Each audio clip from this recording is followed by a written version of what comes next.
My God, please stay with me on this one. It's a little like how we reacted to Space Force before we knew it was permanent, except this one is on a whole different level.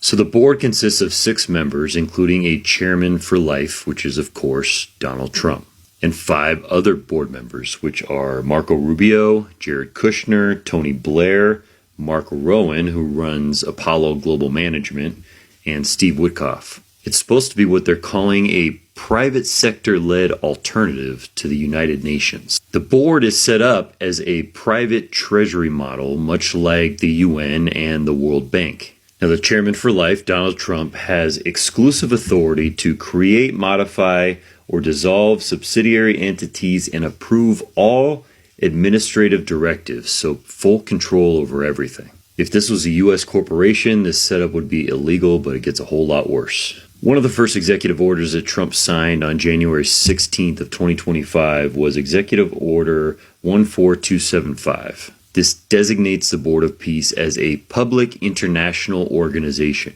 This gives the board and the funds that it holds the same legal privileges, tax exemptions, and immunities as the UN, completely shielded from judicial oversight and seizure by federal courts, if we were to actually try and have accountability someday. Membership on the board is really simple, pay to play, $1 billion.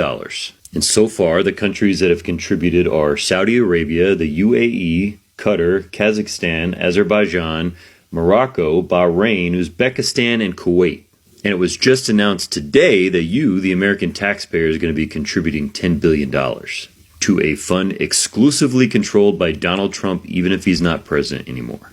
Now, here's where things start to get pretty scary. The first area is with crypto. Thanks to the Guiding and Establishing National Innovation for U.S. Stablecoins Act, or the GENIUS Act, passed by Congress, the Board of Peace is designed to utilize stablecoin infrastructure.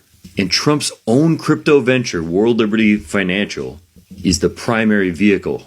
And the UAE bought 49% of World Liberty Financial 4 days before Trump was inaugurated.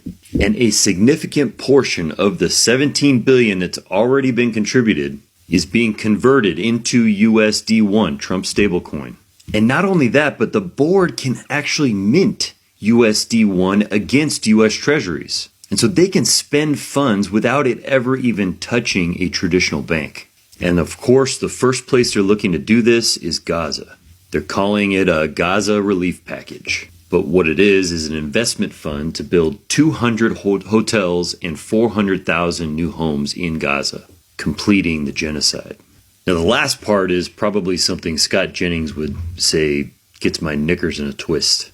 The fund has its own paramilitary force called the International Stabilization Force, or ISF. It's commanded by U.S. Major General Jasper Jeffries III, and it already has pledges of 20,000 soldiers and 12,000 police officers, mostly coming from Indonesia, Egypt, and Jordan. And to go back to Gaza, there are already plans to build a 5,000-person military base over 350 acres in Gaza. So even if we were to succeed in getting Trump out of there, he can sit around as chairman of the Board of Peace with full diplomatic immunity, a shit ton of funds, and his own army. Let that sink